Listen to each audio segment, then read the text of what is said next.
months ago, on episode 1, we asked whether there was a real business in selling AI to small businesses. And this week, Anthropic they ship it themselves, right? So we just watched the founder Playbook get eaten by a frontier lab in real time. If you were 6 weeks into building this company, what do you do on Monday morning, right?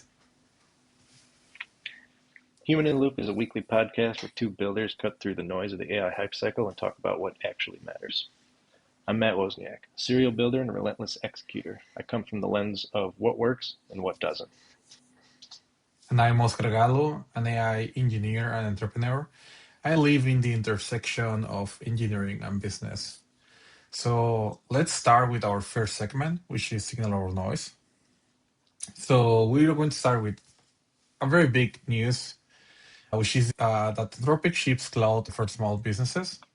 And on May 13, 2026, Anthropic launched Cloud for Small Businesses, a package of connectors and 15 ready-to-run agentic workflows for the task small businesses consistently hate, which is like payroll planning, month-end closing stuff, invoice chasing, triage, contract reviewing, campaign creation, cash flow monitoring, all those things. So it ships inside Cloud Cowork and connects to QuickBooks, to PayPal, to HubSpot, to Canva, to DocuSign, to Google Workspaces, and Microsoft Office, right? So starting on May 14, Anthropic kick off 10 city US, in the US, of course, with free half-a-day AI fluency training for people who has Cloud Max, which will be one of those, but I'm not sure if we can use this really.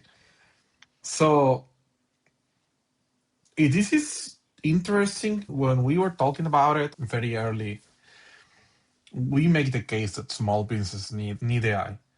And in the last episode, we had Jackson, which is he sells AI for small businesses, clearly, right? The whole idea is that now the process of building is so fast, right? That building this probably didn't took them more than 2 months, maybe 3, right? The model providers, they are like vertical sizing faster than vertical startups can find like a pro market fit or anything like that, really.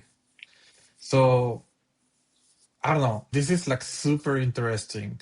I think this is great for the people who already use Claude. It's probably really bad for somebody that has been working on trying to sell and launch something like this. But at the same time, I'll make the case that probably a one-size solution will work better than this, especially one that is cheaper.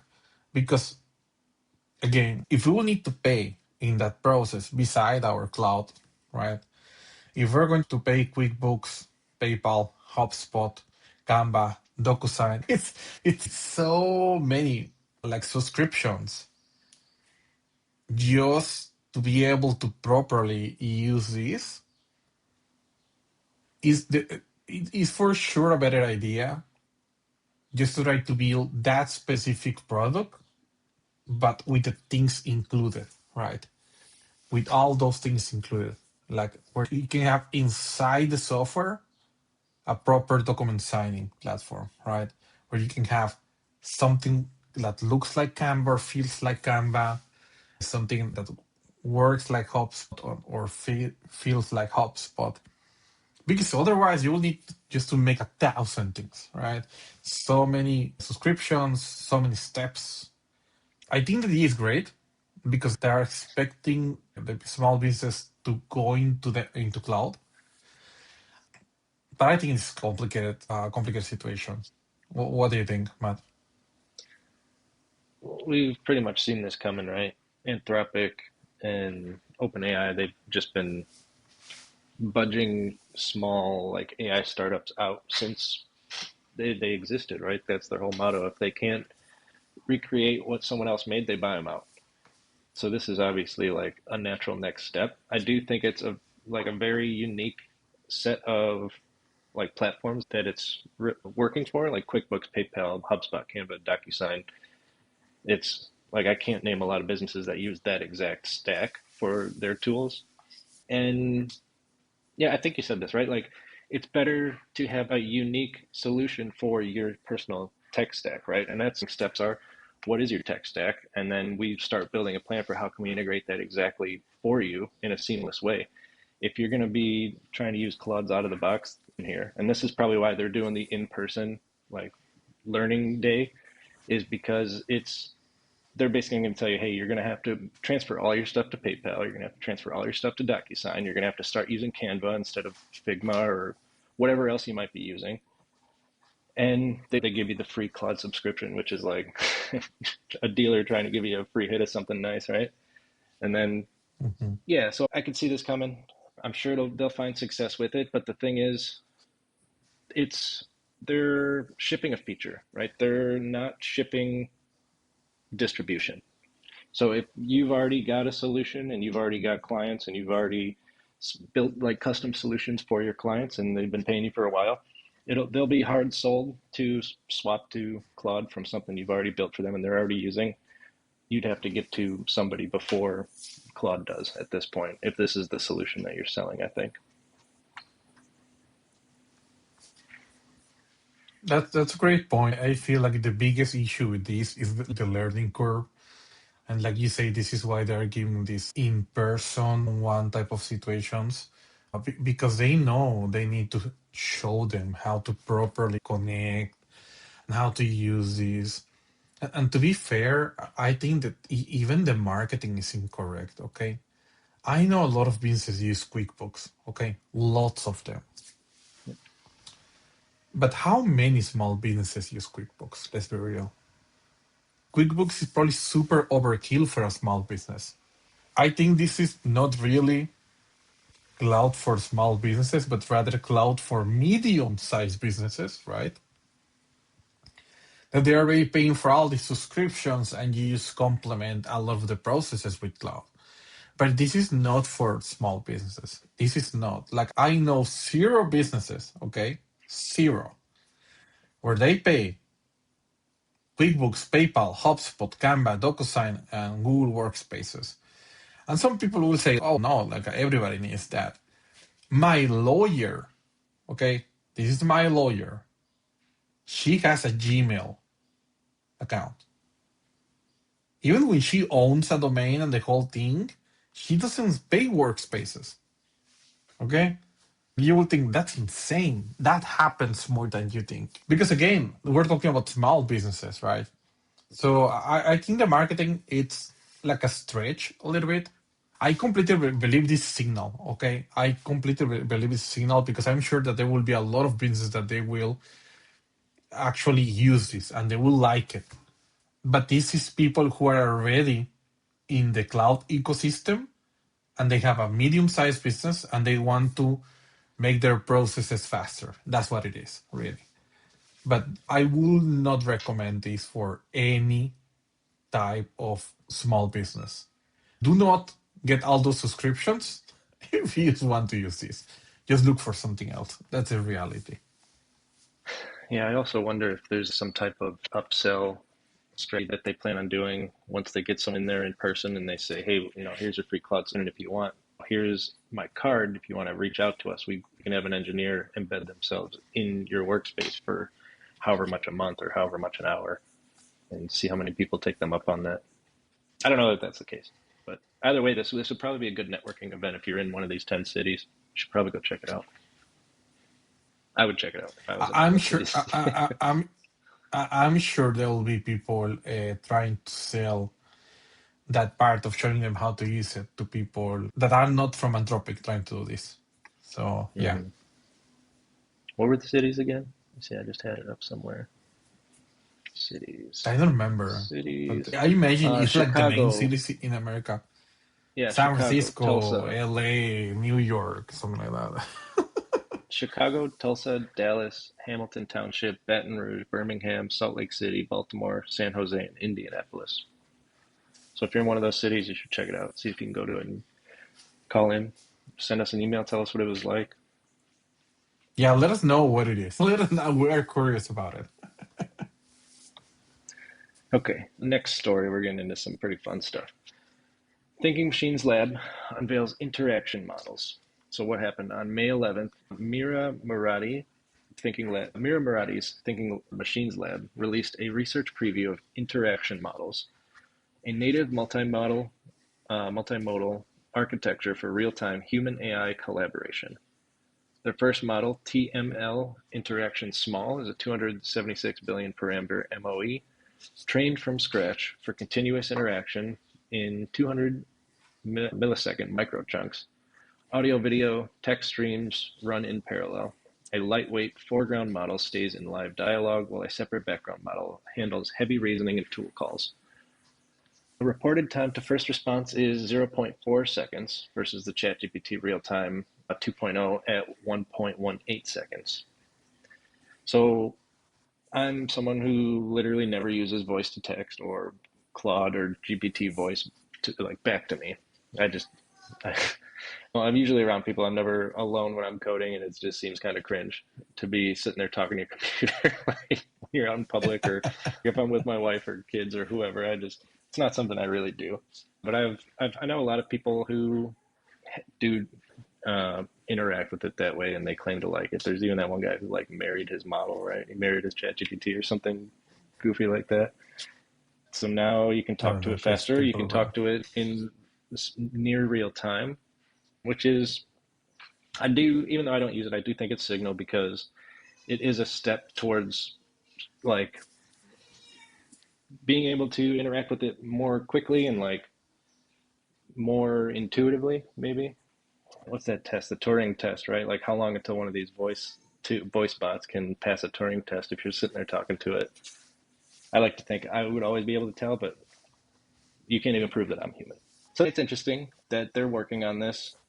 I know all the major labs are probably working on something similar, but this one seems to be throwing their hat in the ring. this is interesting because Mira, when she left OpenAI, there were a lot of expectations on her. Like every time a big researcher leaves OpenAI, there's big expectations, right? Like when Dario left to create Anthropic, the expectations were high, right? It was the same. And to be fair, I think in one of these episodes, we talk about the idea because they raised some money. And I say this openly that I don't believe they could make something useful. This was mostly because it felt that they just put money on the person, not on the idea, because there was no idea behind really, which this happens a lot lately on AI, right? I would say that I love the idea about AI models, voice models, for several reasons. Because they can be like good basis for products, especially enterprise products. For example, if we have a nice model that we can use to build virtual assistants for everybody in his job to be able just to call and have a conversation. Hey, this is what happens, this and that. Please cancel my schedules. Okay, everything's okay, blah, blah. And it feels like a person. I think that can be very useful. Then regarding something that we both hate, but probably some people will love, which is agents to sell you something, whatever, like insurance, cars, whatever. Imagine how annoying they are going to be with something like this, right? But they will love it. They will love it. I will hate it. I will hate it personally, but probably they will love that, right? And one step further, which is something that I am more interested, is I would like to have a proper local AI assistant for my house. And the reality is a lot of the voice options that we have right now, they are horrible. They're very slow. They fail a lot. So I like the idea that they are pushing these boundaries where Google, they released 2 weeks ago one of these models. Now we have this one. And these hits were Jackson actually in the last episode was talking about that they will be like hyper specialized models, right? About one thing only. And this is one of those cases where this model is small. but still it looks like it's capable in a lot of ways regarding voice and stuff like that. So I think this is a great use of these very small models that can be very good at one thing. And hopefully the same happens with other open source models and we get better voice and all that. So yeah, I think it's Signal too. I think it's Signal for sure. But I would like to see more of that. More of small models, very specific, that they do one thing only. Yeah. So in this case, I approve. I approve. Yeah, because with those small models that are hyper focused and like extremely good at one thing, you can combine them together, right? You can build an orchestrator that determines when to use which one and have a really good performant model for each task that you need. Something that I would like, you mentioned local voice agents. I would like a local voice agent in my house connected to that GitHub repository that uses your Wi-Fi router to map out your house, so that like when my kids spend all day playing and like toys and stuff is everywhere, I can just ask the model, "Hey, where's my AirPods?" Because I couldn't find these for 6 hours the other day because they were just hidden like in his toy chest somewhere. So it'd be nice to just be like, "Hey, where's my AirPods?" And the thing says, "Oh, it's over there in the corner of the room. I can see it." That'd be nice. That'll be cool. I agree. I agree. Okay, let's go to news number 3, which in this case is Sierra raises 950 million at 15 billion evaluation. So on May 4th, 2026, Brett Taylor's customer agent startup Sierra closed 950 million round. Again, another OpenAI member that left, right? This was led by Tiger Global, Tiger, whatever, and GB. Post-money valuation north of $15 billion. Post-money valuation, but they haven't made any money. This is insane. And some report says that it's as high as 15.8 billion. So the round came 8 months after Sierra closed 350 million at the 10 billion evaluation. And the company says it hit 150 million ARR in 8 quarters. So yeah, with more than 40% of the Fortune 50 as customers. So as you can see here, this is just my point of view, right? You are selling to the other AI startups and the other startups in general, right? It's one of those things that it's like this is circular money, right? It doesn't go outside of those businesses. And this is exactly what happened to Sopabase. I don't know if you remember, but Sopabase, they were from the Y Combinator batch. I don't remember which number, but why they got so big, it was because while being at Y Combinator, they pretty much promote the product to the other startups building in this moment, right? So it was like, hey, look, you need database, here it is. You need out, here it is. You need that, here it is, right? Just use it, right? And it's to the point that even if you spin a new project right now, Cloud will probably tell you about Sopabase. And it's not a good product. That's a reality. It's like a very meh product. They are way better backend as a service. I will make the case that Firebase is better. I will make the case that Convex is way better. There's not even a way to compare. But we are seeing these situations where all this money invested in these startups, they just change hands to the other startups that were invested by other VCs or the same VC sometimes, right? Like it's just more. Keep it It's moving. just Keep it moving. yeah. It's just like the same dollar over and over again, which is a little bit insane. And we go back at what I said in the last one, which is that we are seeing more voice agents, and I think this is mostly for this idea that all these white collar jobs will be automated, right? So if you can automate your whole sales department with one of those models, they will try to do it, right? Mm-hmm. If you can automate your whole, I don't know, invoicing, whatever, all those white collar jobs, right? With these type of models, they will try. So this is like a cycle of sending the same dollar over and over again. Now, to be fair, I think this is Signal only because I think it's good to have competition between thinking machines, Sierra and Google. with their model, and now an 11 Labs, which used to be like the king, right? So now we have more competition. I like that. Actually, even some Chinese models, they launch like their own versions of this. So hopefully we're going to see a little bit like better standards regarding this. But the reality is like their evaluation and how much money they raise, I will make the case that they don't make any sense. Like we said before, like the whole idea that all the AI startups are becoming just banks Mhm. with a product on side. It's like it keeps reinforcing our idea about it, right? Like the more we talk about these things, like the more it looks like how are you going to tell me that you are a $15 billion evaluation when you barely make any money? Like, make any sense? But I don't know. That's just my point of view, right? That's the thing, right? And it is obviously a trend.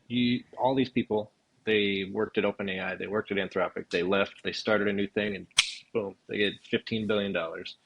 And it really goes to prove it doesn't even matter how good your product is. It matters the connections you have, right? And like you said, these places, these research labs, they're not producing money. They're basically investing companies and holding companies. They get these money from VCs and they use that money to invest in other startups of people they probably know. And then they invest a crazy amount of money. They fund five or six other companies of people they already know, and it keeps going in circles. Then they go start a new company and do the same thing again, like ad infinitum. It really goes to show exactly what I said. It's who you know, not how good your product is. Because I went to Sierra's website, I listened to the advertisement, I listened to the example voice AI they use, and it was trash. It sounded awful. Their website looks nice. It's got great branding everywhere. It says, "Oh, authentic and empathetic and humanized." It's like human. We're making your, what was one of the things we were talking about it before we started filming? One of the things says, oh, we're bringing humanization to your answering your PR, or not your PR, your sales teams, your customers. And it's basically that we're making it more human by using AI and firing all the humans. It doesn't make any sense at all. And the fact that they got $15 billion when I don't even know how long it's been around. It can't have been long, because you can Google voice AI startups and there's hundreds of them that arguably some of them probably work better than this. So it's not what you can do, it's who you know. That's the moral of this story to me. Yeah, the reality is we listen to the audio and their product is not surprising. Maybe surprising in like thinking labs, right? That it responds very fast. Okay, maybe, but again, trying to them telling you about human and empathy, it sounds so bad that if you will call me with one of these bots, I will block the number. I'll block you immediately. I'll block the number. It's bad. It's bad. There's no way, okay, you will convince me that this feels natural and empathetic and human. And we talked about this before, but I hate this idea of how do you say that word? Anthropomorphic. Yes, to do that with agents and AI, it's pure show, okay? Like when they took these psychiatrists to analyze Cloud and the feelings of Cloud, and this is so dumb. Why are we even doing this? Are we even serious, people? This is clearly, there are better ways of use our time. And what we really want is to advance society. We want technology. We want, in order to have more free time and do the things that we really love, right? Paying somebody to try to convince you that cloud has feelings is just not the best use of your time. And it's the same with this thing with Sierra. Is they are not people, they are not humans, they sound bad. Okay, stop this. I would prefer, okay, if you will tell me this will cut your spending, okay, of I don't know, $4,000 per month on a sales rep to 400, I'll respect that. If you will just tell me that, okay? I'll respect that because at least I know what you're looking for and I know what I can expect. right? I'll respect that. Doesn't mean I will agree with everything, but of course, I can respect that position. But if you're trying to tell me that, oh, the empathy and humans, no, stop it. Like, who are you trying to lie to? Because it's not me. It won't work, right? So I expect you to have a better response to that. So yeah, I don't know. It's insane. All these numbers feels completely insane. Everything. The products are not that great neither. So it's weird. It's weird. The number from the so in 8 quarters, it's 2 years, right? The company Mhm. says it hit $150 million ARR in 8 quarters with more than 40% of the Fortune 50 as customers, Prudential, Cigna, Rocket Mortgage, etc. You could be a startup for 8 quarters and never get a single meeting with even a low tier manager at any of those companies. So that fact right there, that they have 40% of the Fortune 50 as customers, it's impressive, right? But it's not impressive to me because this is like saying if I had a startup, I'm selling to 40% of the people in my hometown because I already knew them all. I had all their numbers. I texted them, said, hey, I started this new thing. You want in? They say, yeah, sure. It's not that impressive because, like I said, there's hundreds of these voice agents, and how many of those voice agents were sought out by any of these Fortune 50 customers before Sierra came onto the market, right? Is this something they were actually interested in? Or is it something that was pitched to them at a dinner with somebody they already knew and they said, yeah, that sounds like a good idea. Let's try it out. So that's a bit of a pessimistic look on business as a whole, but I get how it works. Next story. Well, Something. Oh, go ahead. we are not here to make people happy. We are here to Yeah. share our points of view, and sometimes we will share truth nukes that people won't like. But this comes literally just from our own thinking, nothing else. Yeah. If I looked at Sierra and I listened to the demo and I was like blown away by it, I'd probably have a totally different outlook on it. But I listened to the demo, it sounds like garbage, and it's just not impressive to me. It really isn't. Yeah, So next agreed. story, something less divisive. Here we go. Trump administration reverses on AI oversight. Okay, so what happened? May 6th, 2026. Fortune and others reported that the Trump administration had reversed its earlier deregulatory posture and is now actively considering oversight regimes for advanced AI models. The trigger: national security concerns around Anthropic's Mythos, the model we've covered since episode 1, and the broader cyber capability risk. On May 11th, Washington Post reporting put U.S. spy agencies in the middle of the new regulation fight, pushing for more sway over which labs ship what and to whom.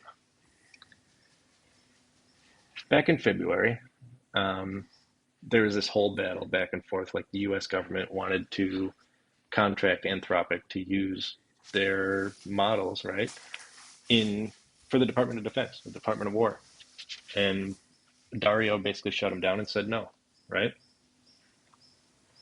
So Yeah, there is the trigger, I he say think. yes. He say yes, but he said no to automatic guided weapons. Right. Which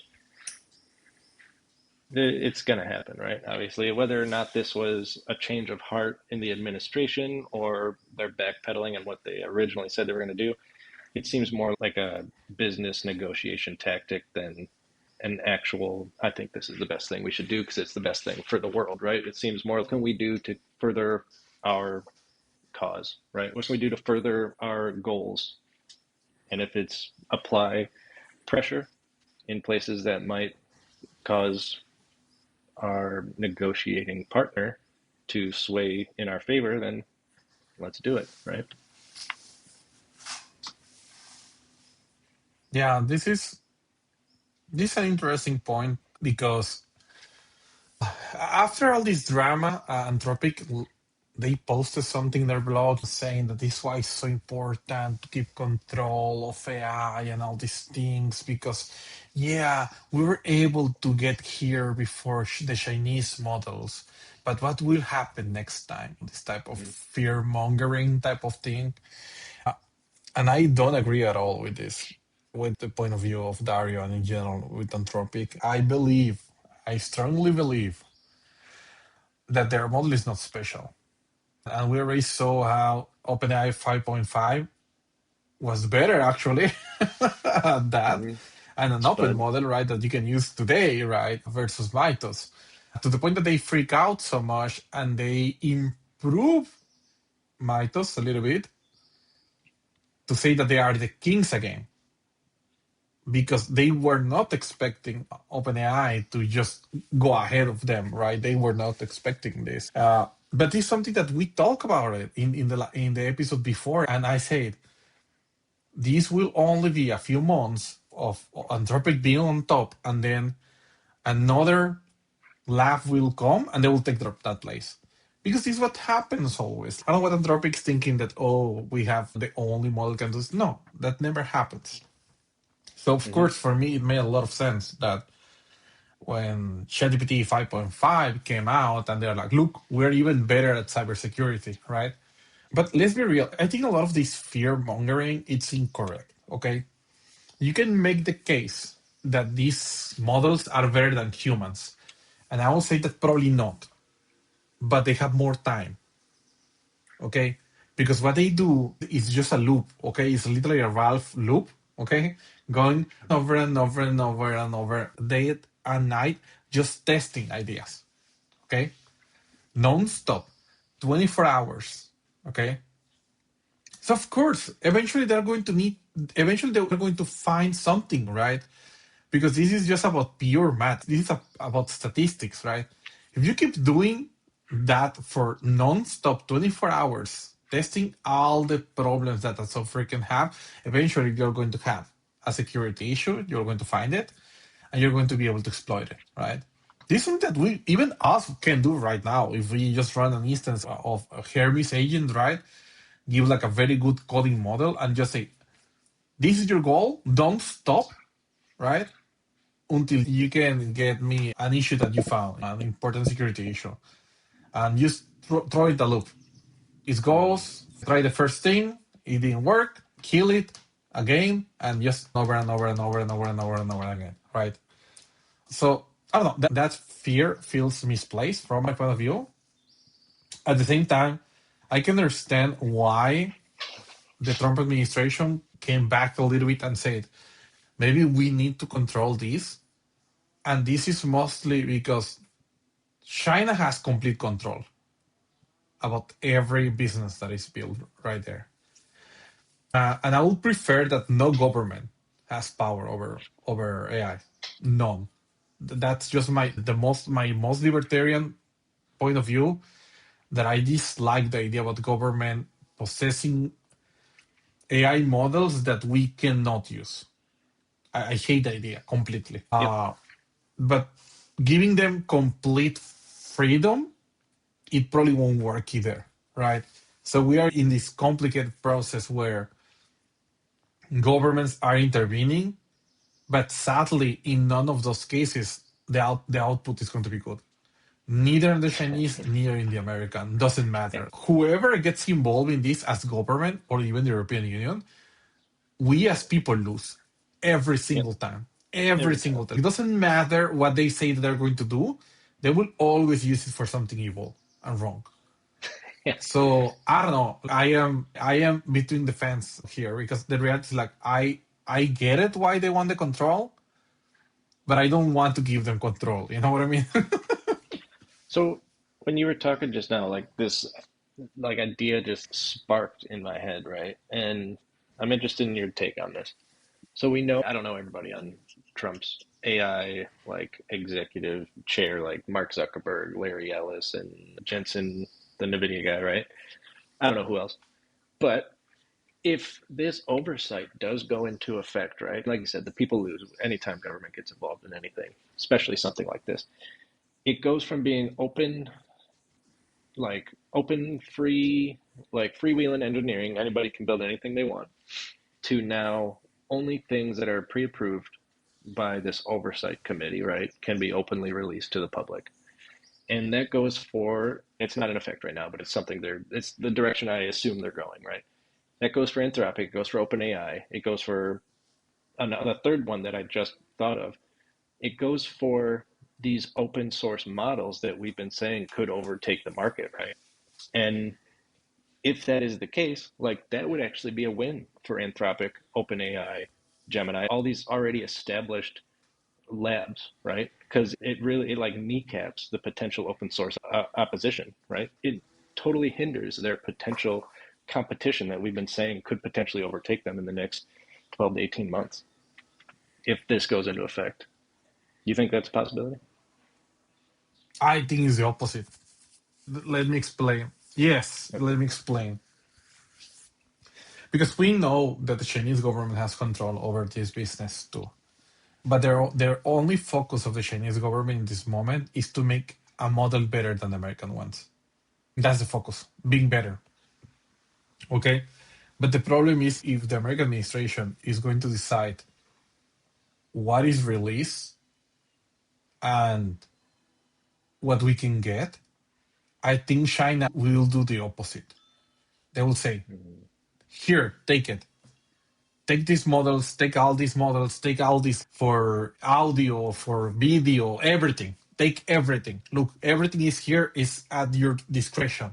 No, the reality is that it will make OpenAI and Anthropic being slower because now they will need to have their process through the government and check what they can do, what they cannot do, blah blah blah. And in a moment of history where the only thing that matters is speed, I'm not sure if they have that luxury because we know that governments are slow. Any Mhm. decision that they will take is going to be slow. So the question is, are we like, do we really have that luxury? Do we really have the luxury of letting the government slow down a process while the Chinese are just pushing through like crazy? Because don't forget, okay, the Chinese started very late in the game. They did Mhm. not start it at the same time that the United States. The United States has a head start of at least, and I'm being nice, at least 5 years, I was going to say 4 years. at least. And even with all the restrictions about the GPUs and everything, they have come to the other side. And their models are good. They are very useful. So that'll be, I feel like it will be worse unless, because it's something they can do, that they ban Chinese models in the whole Yeah. country. But if that's the case, the rest of the world will still use them. So Yeah. here is, do you want to leave the rest of the world isolated from your own products? I don't know. It feels like a lose-lose situation. For whatever side I look this, it feels like a lose-lose, For like everything. an innovation, from an innovation aspect, totally a loss. For so you said something, right? The only way you can see it is if they ban Chinese models, right? And that's when we're talking about regulatory capture, which is the route that this sounds like it's going. Yeah. Chinese models are totally off the table because these are regulated markets, right? American healthcare, American insurance, things that use US PII, like government, obviously, totally off the table. They're never going to use a Chinese model, even if it's the best thing in the universe.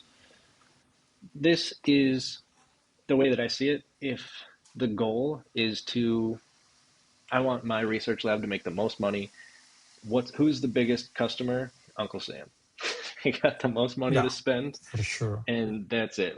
The highest return on investment is lobbying U.S. government to only use your models, or only use your infrastructure, or only use your deli meats, whatever it might be.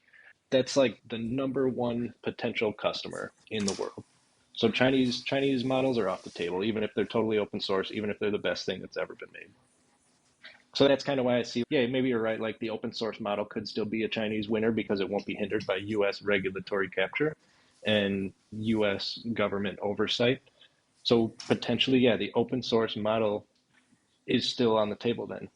Yeah, so you're right. I was wrong on that. But if we're talking about strictly regulatory capture, the U.S. government's never going to use a Chinese model. I Yeah, don't see it and happening. you hit a very strong point, which is about Uncle Sam being the biggest product, right? Like they get the money from them. And for example, here in the European Union, there is the only actually AI lab that exists. It's called Mistral.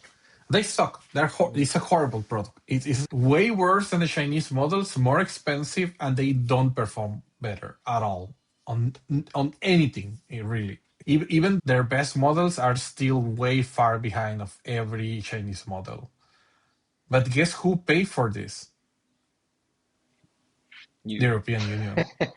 Yeah. Yeah, probably. The European Union. It's, The reality is that the European Union is giving them millions of dollars to use these models in their day-to-day type of work, okay? But the reality is, yeah, this is why they don't care. Mistral doesn't care about building better products, about building better models, because they don't need to. yep. They don't need to. They have the government paying them. So they Yep. don't. It doesn't matter for them. They will keep doing bad products and bad LLMs. Yeah. That's the whole thing. It's if there's one thing that's a consistent is that anything like contracted by the government is going to be overpriced and underperforming. That's totally like, it's always true. I can't think of a single thing that like Perf- was like, whoa, the government made this? That's awesome. I'm super happy to hear that. Never once have I even Perfectly considered explained. that. Okay, there's plenty of time in that story. Perfectly explained. So okay, let's go to the next one, right? So Cloudflare got 1,100 jobs, and they just blame AI, right? So on May 7, 2026, Cloudflare announced that they are cutting more than 1,100 jobs, which is about 20% of their workforce. That's insane. Okay. In the same morning, they posted record Q1 revenue of $639 million, which is up 34% year after year. So yeah, so the CEO Matthew Prince framed these cuts as re-architecturing for the agentic AI era, supposedly, not really for cost discipline, right? Which it's I don't get that one. Whatever, okay. His headline number, it says like internal AI usage at Cloudflare is up over 600% in the last 3 months. The severance is initially reached for tech, full base paid through the end of 2026. So US healthcare through the end of the year, equity investing through August 15. And the company booked 140 to 150 million restructuring change. Their stock dropped by 24% on the same day. Okay. And this is interesting. This is something that we already had a proper conversation about it. And we make the case that we are probably in an economic recession, but it doesn't. The a lot of the VCs and the tech people and the government will tell you that we are not, but we are, right? We can see how the prices of everything are just increasing like crazy nonstop. This is obviously a recession, and there are even indicators like this was from Costco, which is meat consumption. Right. Costco knows better than anybody else when we're in a recession because they can see the change of habits of people in their spendings, right? So they will go from nice meat to probably cheaper like chicken or something else, right? Because people don't have that much money anymore. Or they're afraid of spending the money. And they have this idea that the economy is not great. So Costco knows better than any government, I will make the case. About spending habits and how much money there is there. And I strongly believe that we are in the beginning of a new depression, of a new economic depression. And a lot of these layoffs from all these tech businesses, from my point of view, it feels like they are doing it to say to the VCs, hey, look how great we are doing. Okay. But what I'm thinking is that the reality is like that the comparison of how good they are doing is not real. I don't think that because they are saying, oh, the usage of AI went up by 600%. So now the question is, if you're doing that much AI, you're probably doing a lot of work, right? You are doing so much, right? You are probably like, wow, what happened? Did you duplicated your output? Do you have now more space to have way more clients? And if that's the case, are you going out to take those clients? Are you trying to increase, right, the output even more, right? Or or you are just firing people because you claim that you are doing way more. The reality is that you are seeing a problem of trying to get more clients because there's more uncertainty like in the market in general on everything, getting clients, like the whole thing, right? And I think that's probably later, right? Because they are like, oh, we're making more money than ever. And it's okay, I get it that you're making more money than ever because you implemented a lot of these AI processes, but you firing 20% of your workers tells me that's the limit probably of how much you can do. Because if you will believe that you will keep growing at the rate that you're telling me that you're growing, you won't fire these people. You won't fire these people. And this is in the same concept that Dario from Anthropic said that about these like countries of experts. I don't know if you remember, but like he talks about there's going to be models so smart that they're going to have that you're going to have full countries of researchers that they will just be making trillions of dollars on their own, just doing research and blah blah blah and all this. Wow, we're going to get to this level of AI. And in that interview, this guy asked if you believe that, then why you don't spend even more money on computing, right? Yep. Because if you really believe that's the case, you will double and triple down on more data centers. He'd go So, all in. because you believe you're going to hit that, so that means you will hit trillions, quadrillions, I don't know how many more, higher than Quint. trillions of, like quintillions of whatever, okay, of money the moment you hit that, right? But you can see that there's a complete dissonance between reality and what they are telling us. And it feels extremely confusing from my point of view. Because again, I'm a person who prefers clarity. Okay. If you would just tell me, hey, we are firing this 20% of people because, yeah, we grew after we implemented AI, which is, I don't know, we grew by 15%. Okay. So that's how better you're doing. Okay. 15% better production. Amazing. Right. But that's way less than you were expecting. You were expecting like 100% more, 200% more, right? Because in our case, in AI, I can tell you that I feel that my output as an engineer is probably 5 times more or even more Easily. than what it used to be before AI. I can feel it and I can prove it, right? Uh, but I don't think that's the same case for this type of businesses. So what I'm thinking is that they are exaggerating on the tech side how much they are doing, and then on the non-tech, because it's probably nothing, is they probably got better performance by 5% or whatever. This is exactly where they realized that they didn't go to the expectations, but they need to look like they don't need all these people, so they just fire them. Yep. Maybe it's a conspiracy theory. Okay, maybe it's a conspiracy theory, but everything right now about AI, it's a lot of hype and very little consistency. And I really believe that all this firing through all this business is just them not knowing what to do. Yep. Exactly. So AI is being sold, and it has been being sold as a productivity revolution, right? But we've seen it time and time again. It's being used as a layoff machine, basically.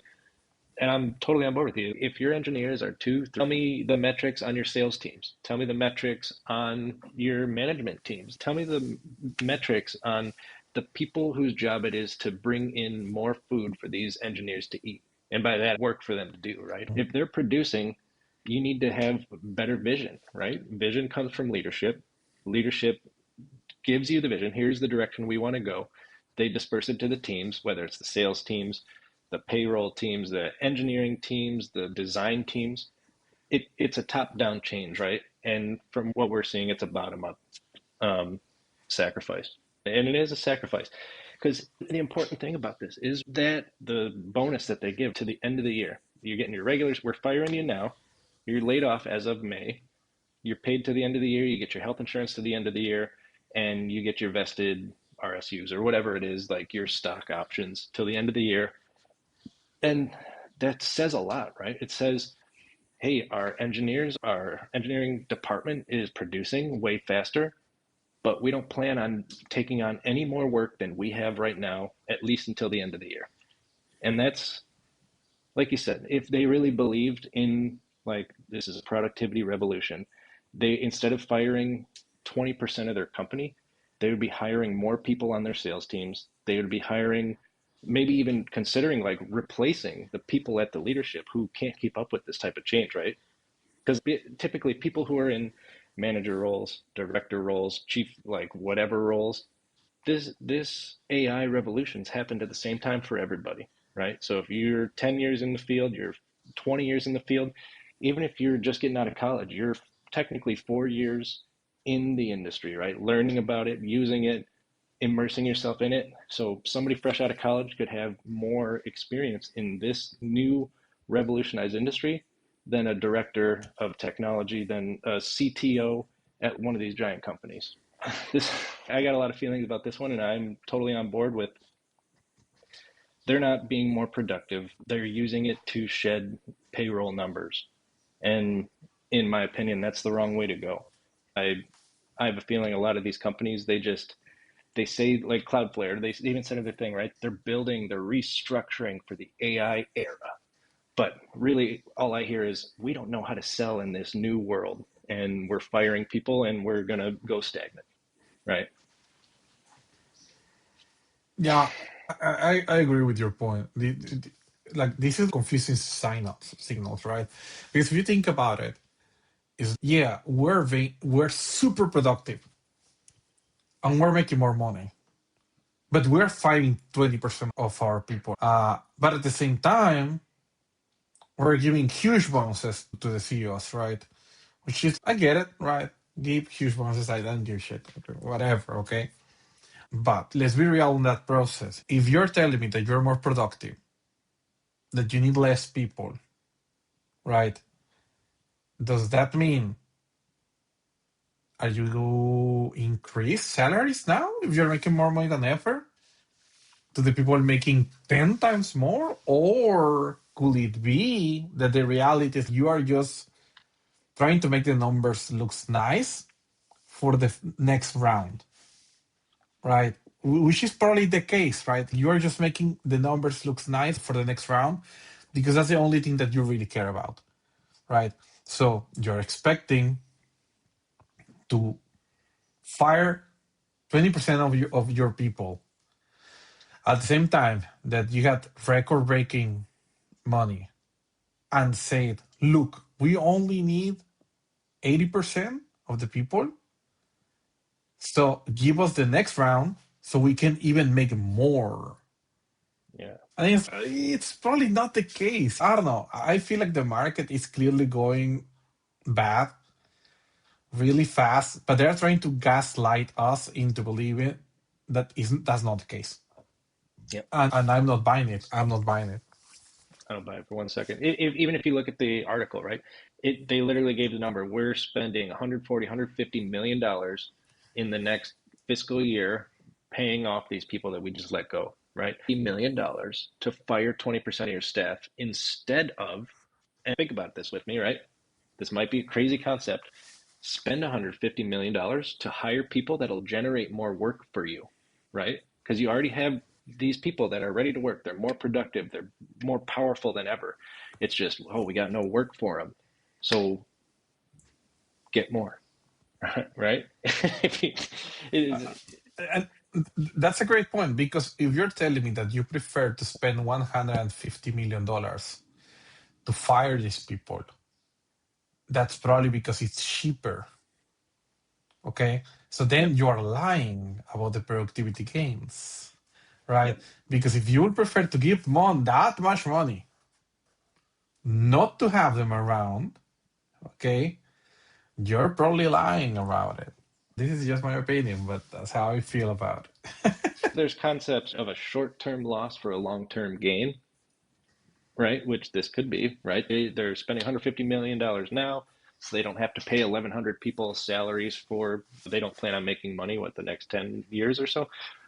Or is it more likely that this is just a company who existed before this new revolutionized world, and they're floundering. They're trying to do what they can to fit into it. And by firing 20% of their staff, yeah, their numbers are going to look great this quarter.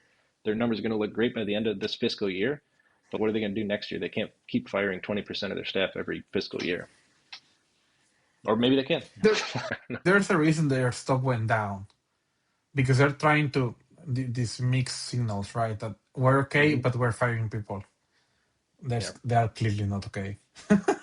Yeah, that's my view. If The you were really market doing so spoke. great, it'd be booming. And we've said this before about this topic so many times. AI, it's this productivity revolution. We should be seeing insane job numbers that there's too many jobs, right? There's too many jobs and not enough people because AI makes people so productive. And we're seeing the opposite. Things are shrinking. Things are going away. Man, this has been a pessimistic episode, huh? It's been pretty bad so far. Let's get into some no jargon required. How's that sound? So Perfect. This week we're bringing on no jargon required. This is basically where we bring a AI concept and we explain it in a way that anybody can understand. You can show this to your grandma and she should be like, I understand, I get it now. So our first concept today is a big one. I've been asked about it a lot. I'm sure you've been asked about it a lot, especially by new people who are kind of just starting to dip their toe into this AI world, right? So terminology is really important, and a lot of people online might be using different terminology for different things, but this one is a pretty well used one. It's AI agent.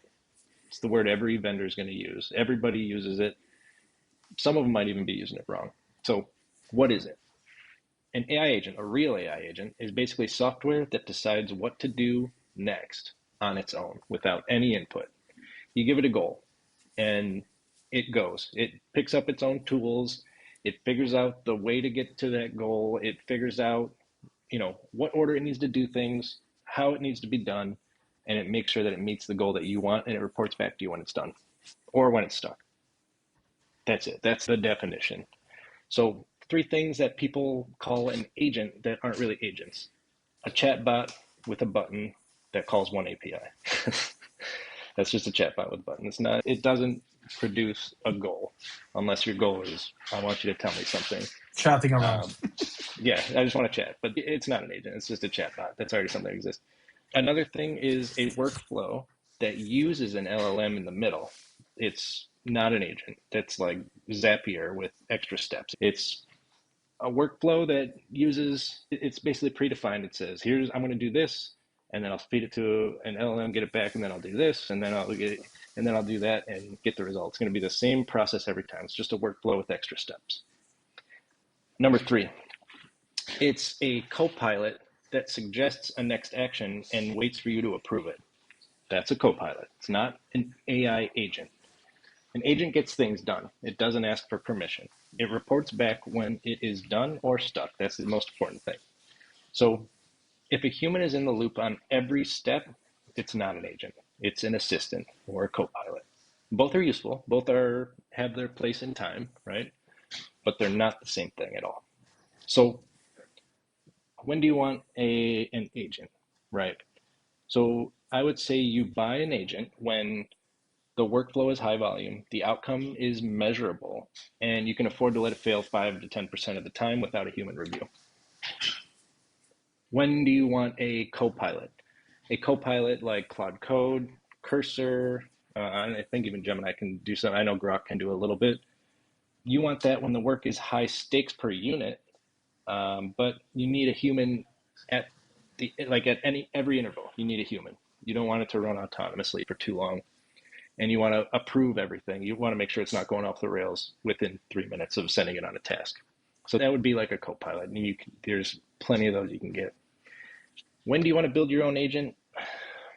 If your workflow has rules that no vendor can know, you're working with highly regulated data, you're working with internal APIs that aren't exposed to the public, or you have like approval chains, right? Like weird branching, like decision making that needs to be done. That would be when you want to build something your own. Most importantly, because you have internal PII or internal data, regulated data, or just sensitive data that you don't want exposed. That's when you would build something in-house or hire someone like Valley Seed to come and help you build something in-house.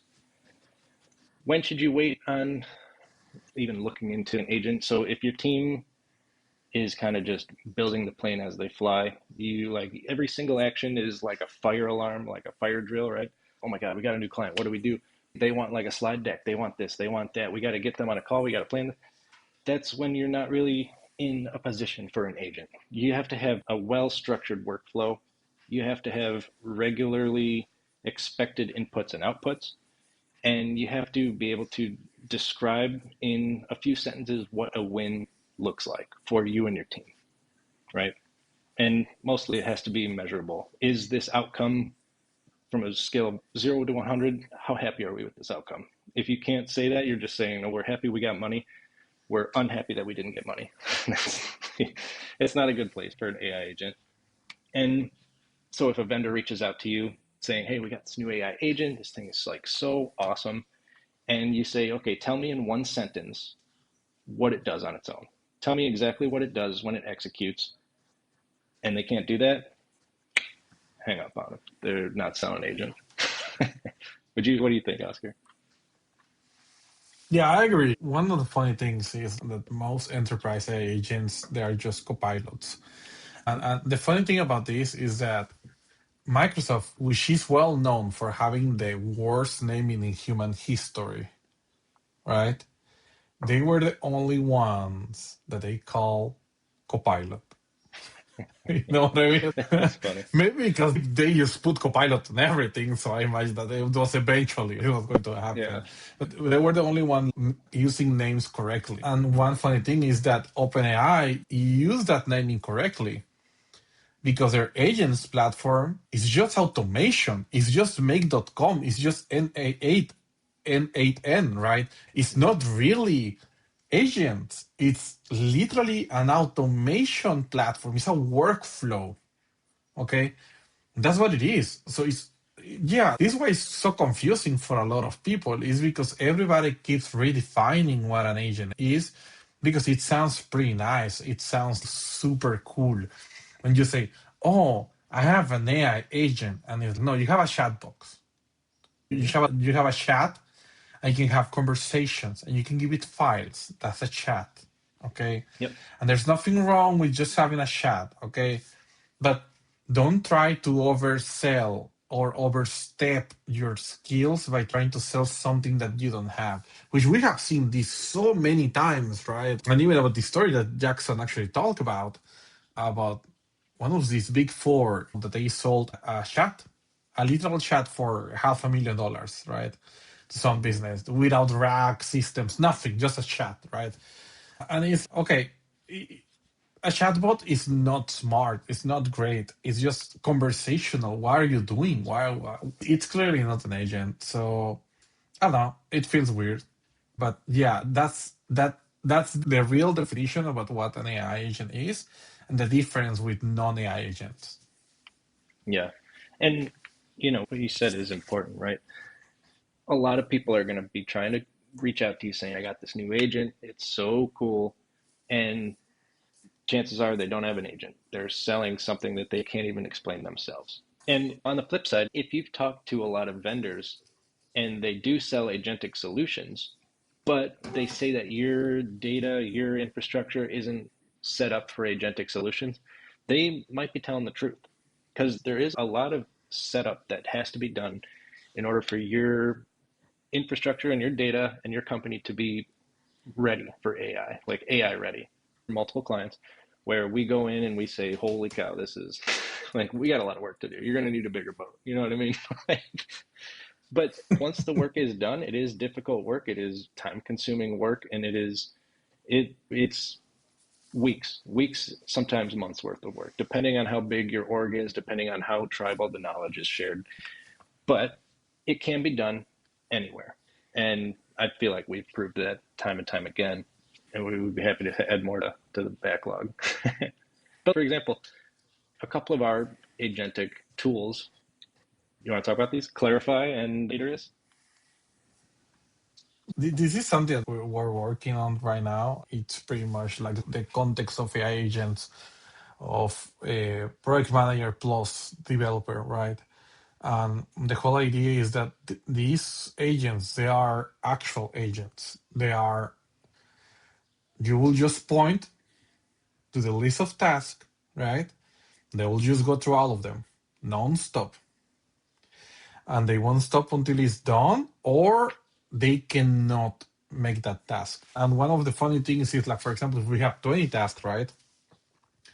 The tasks were created not by Iteris, obviously, right? But the other agent creates the task, and then Iteris goes and check the task, right? And let's say we have 20. They start going, start with the first one, and then, okay, it's done. Second one, done. The third one, I cannot finish this task, right? So what happens in that moment? It's not telling you or asking you for anything. It will just change that status, the status that it failed, and it will continue with the next one, right? And we'll just go, because the job of the AI agent is to build solutions, is to actually do something. Yeah. So we'll just go through the whole thing the same way. Like the project manager agent we have, it will create the definitions that later the software engineering manager, as a software engineering agent, will build. But again, both work together, and it's like this integration where they don't need to be actually like having people looking over their shoulders, right? Like with a lot of these other agents, agentic solutions, right? So that's what really an agent is like. So yeah. That's a great point. I wasn't thinking about it. Yeah. And so the agent that Oscar was describing was Iterus. It's a fully automated agentic production workflow for software engineering. You have a backlog list of tickets. It'll go through the tickets. It'll start making PRs within minutes, right? And it's very powerful. It's very coherent, and it is very consistent. That's the most important part.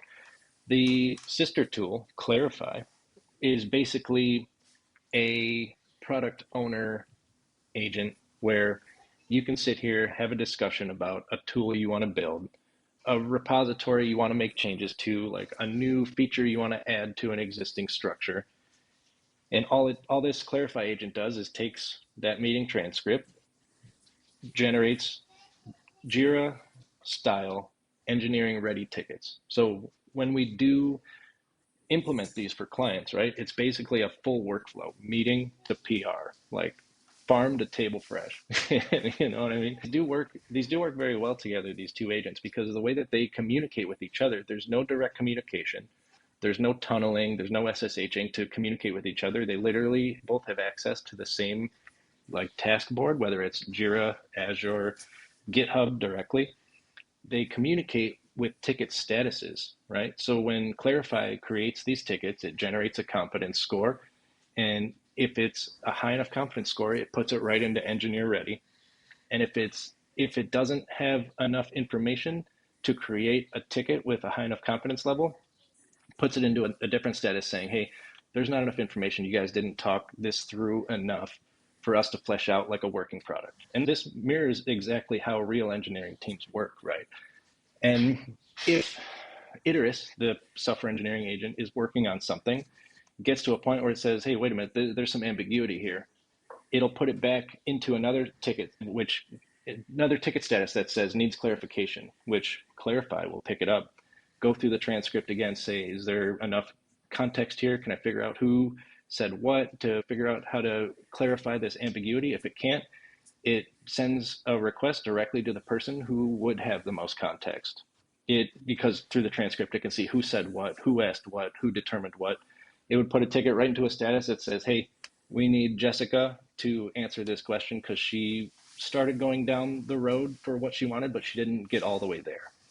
So we've had a lot of success with this, and this is a real agentic workflow. And I feel like we explained it pretty well what it does. So if somebody's trying to sell you something and they can't talk through it like we just did, They're selling you a bridge in Manhattan. For sure. That's for sure. Okay. Okay, Concept two. let's go to our concept number 2. We're going to talk about MCP, which is the Model Context Protocol.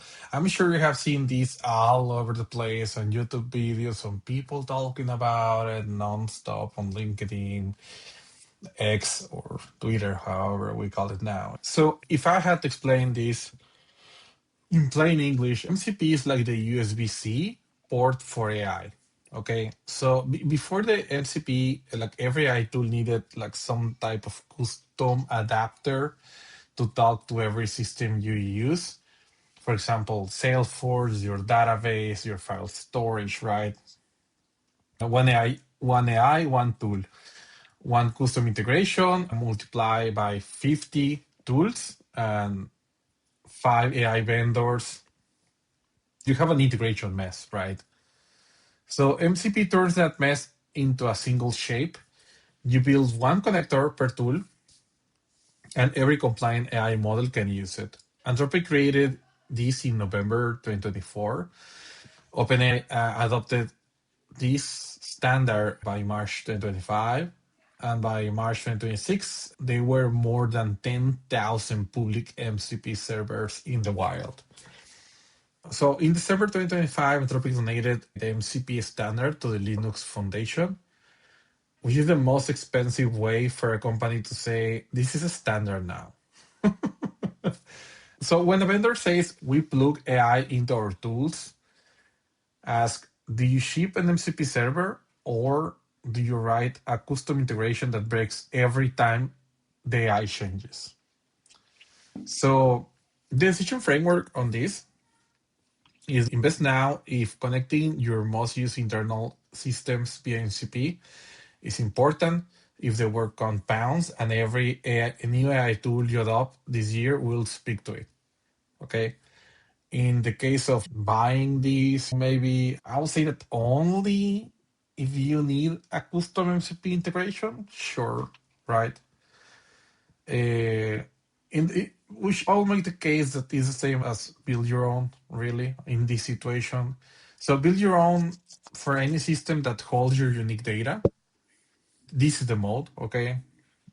The custom sales MCP server turned to your fields is something a vendor can never replicate, right?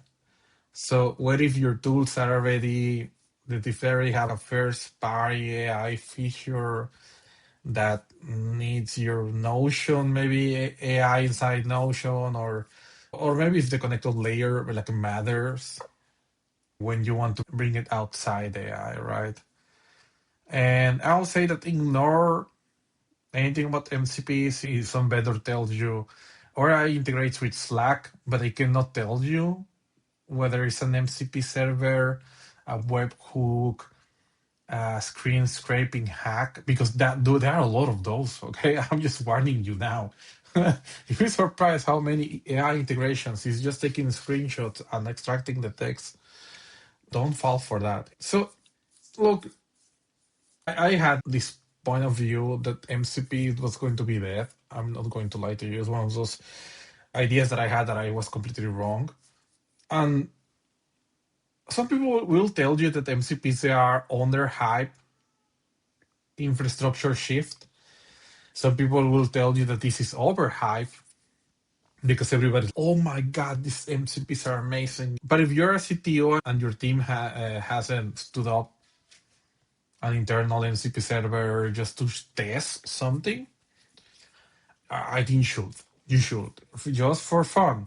You need to understand how this works.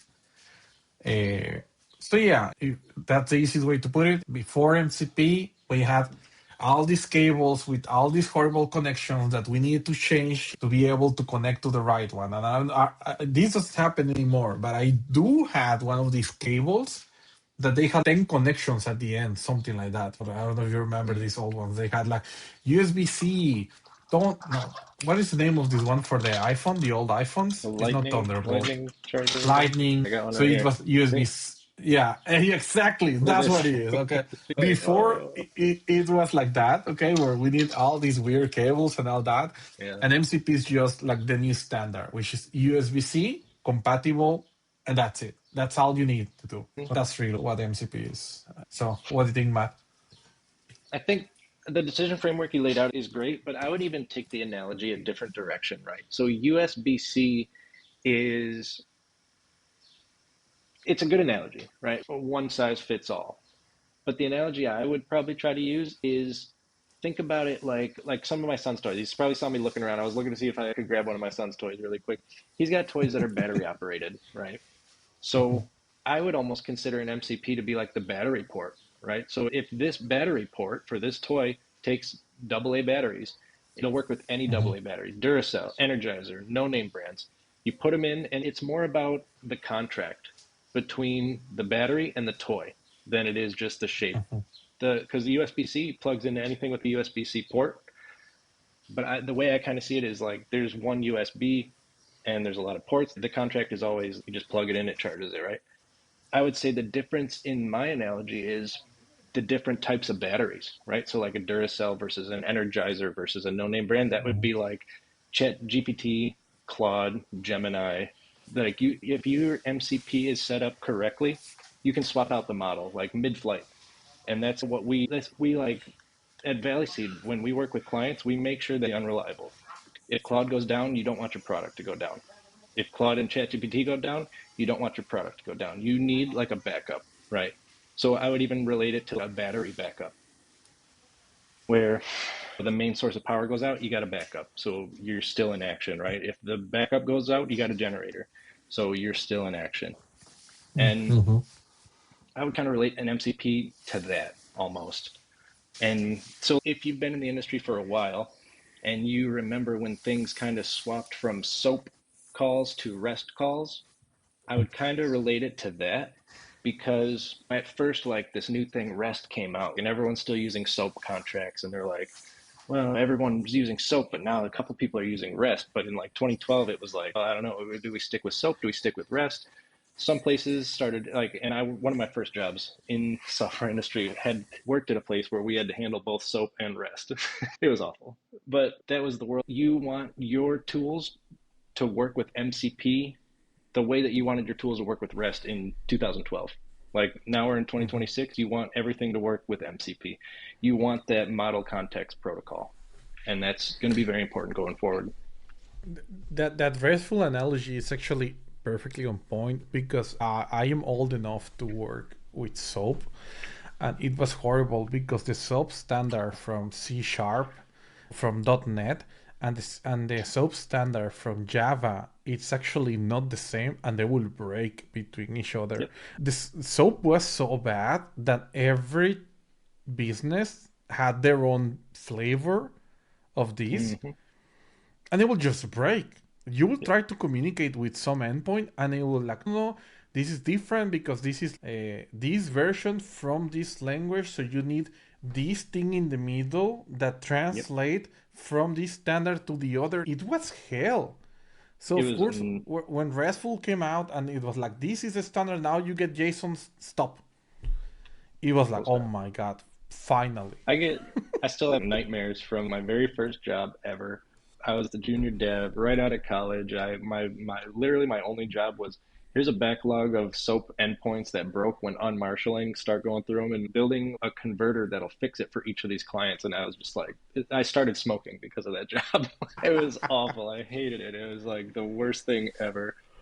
So yeah, so the MCP, get connected, and if you need help, let us know because that's we can get you set up. Okay, concept three. This one is topical because of two out of our five stories today had to do with voice AI, right? So the concept is full duplex voice. It's a very fancy sounding word. I mean, if you're into radios or maybe if you're in the military, I don't know if they use it there. I'm not in the military. But basically, all it is a two-way, you can talk and listen at the same time, whether it's to a person, to an AI, to your dog, whoever. Full duplex voice or interaction models is just you can talk and listen at the same time, and so can your participant, right? So full duplex comes from the old telephone jargon. It just means both sides can talk at the same time, like a phone call, not like a walkie-talkie where you gotta press a button. You can talk, but they can't talk while you're talking because you can't hear. Full duplex voice just means both of us can talk and listen at the same time. So almost every voice AI that you've used until this year has basically been a walkie-talkie. I'm sure you've run into it. If you're using, I don't use voice AI regularly. I've used it a couple times just for fun, and that's how I know how bad it is. You ask it something, it starts talking, and if you interrupt it, the whole thing's gone. Everything it was about to say just disappears, and it's like you sent a whole new request. So that's kind of why these news stories this week are signal, because this is actually a pretty big breakthrough. So every AI voice model you've used until this year has basically been like a walkie-talkie. You talk, it waits, you stop, it thinks, it talks back.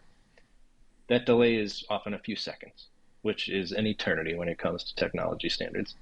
And it's also why the voice feels so robotic and the conversation doesn't flow very naturally.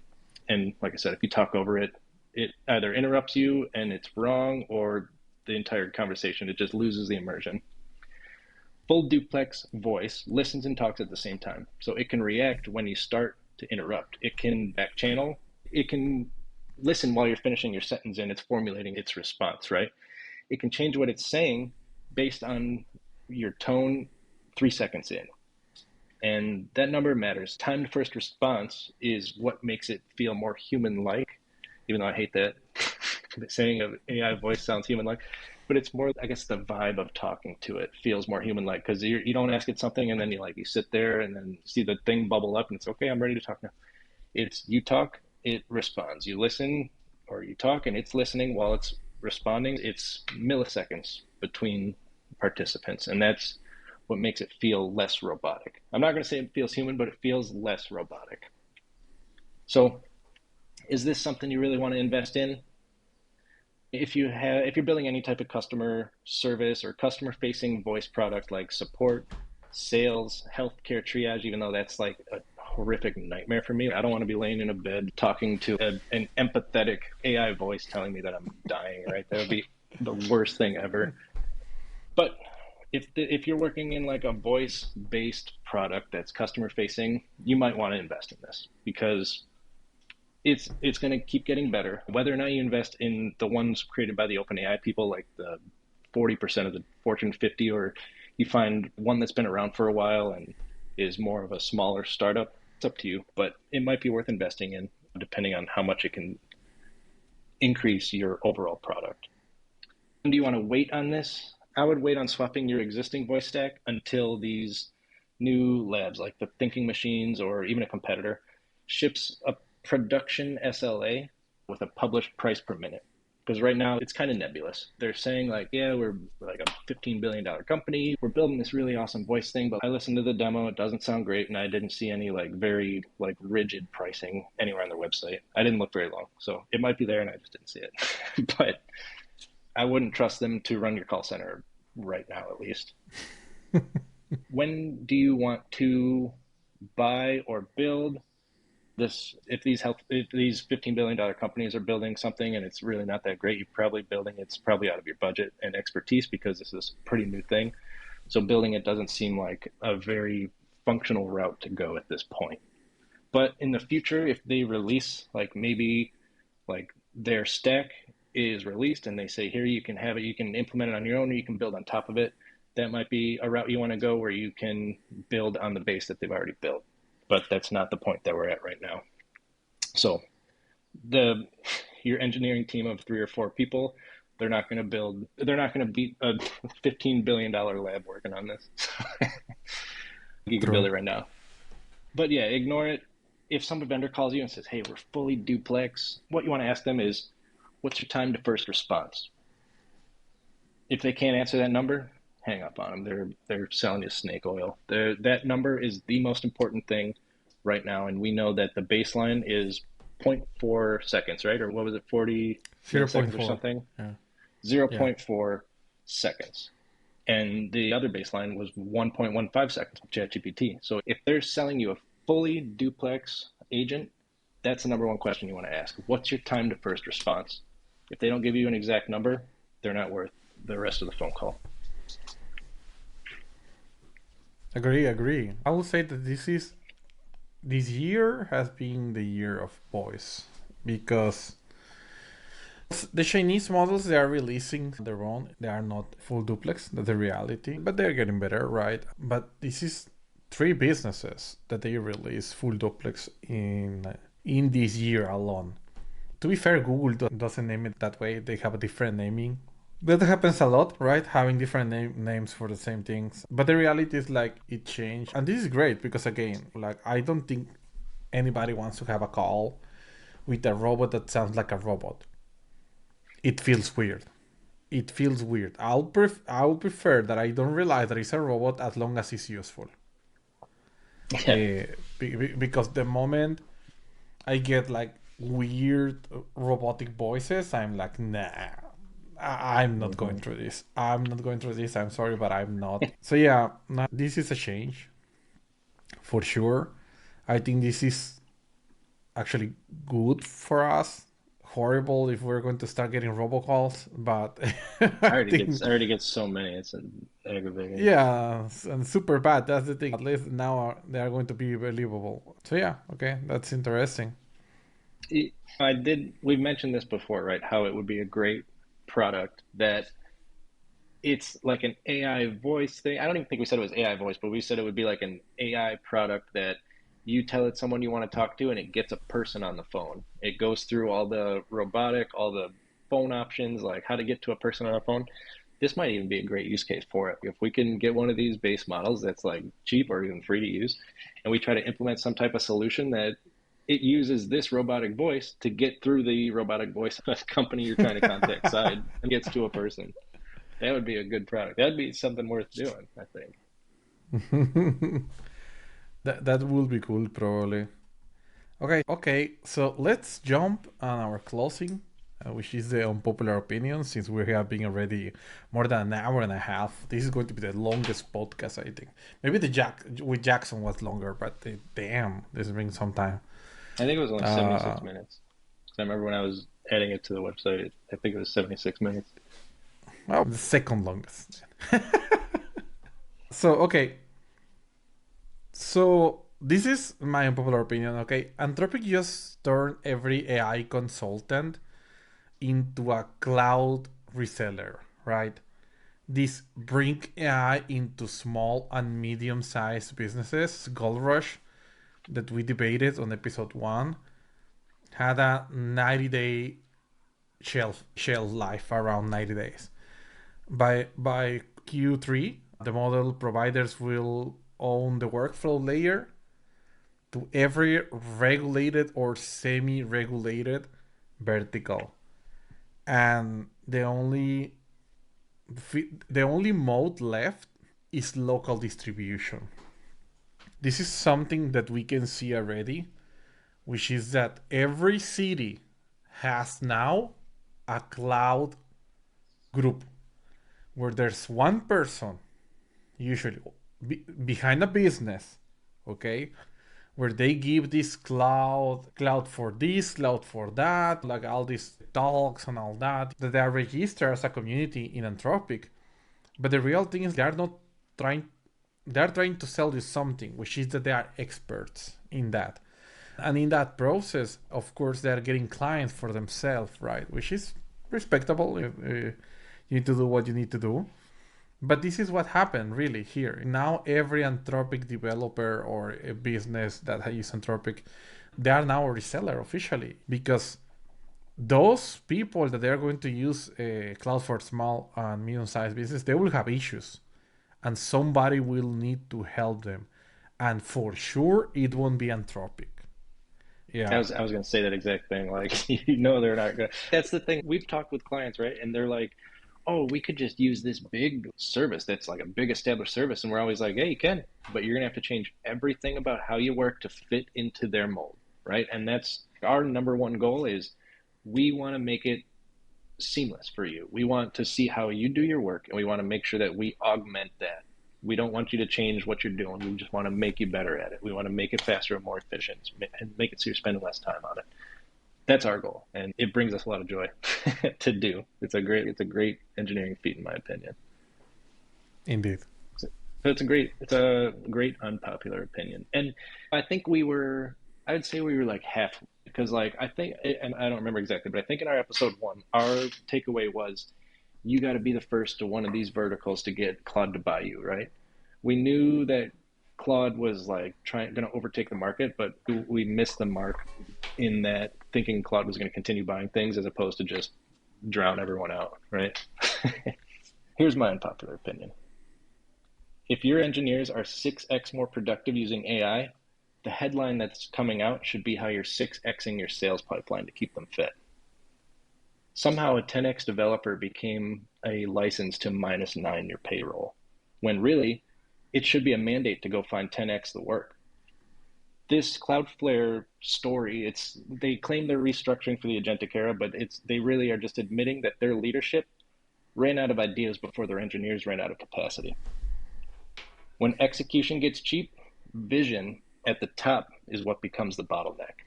And when you say, oh, we're reimagining how every role is, that's basically you announcing that you can't reimagine your own role at the top. If you're one of these like directors, leaders, CTOs, CEOs, CFOs, by Q4, I believe the winners aren't going to be the companies that cut the most. They're going to be the ones who do this exact thing. They see that their engineering teams are overproducing, and they find more work to put on their plate that'll be more money for the company. So when your throughput goes up, you gotta give them more resources. You gotta give them more goals to meet, and that comes from the top. It comes from upstream. It doesn't come from downstream. So Agree. do what I you think want.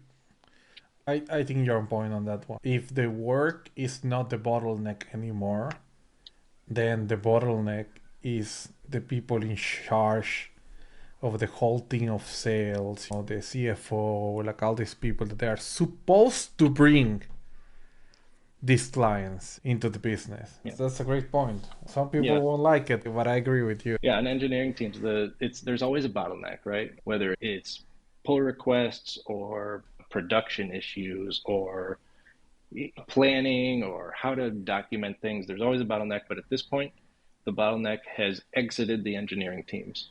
It is now external from the engineering teams, and the bottleneck is higher up. And that's unfortunately that the cuts are being on the engineering team, when really they should be investing in finding that work. I agree. I think that's it. That's the pod.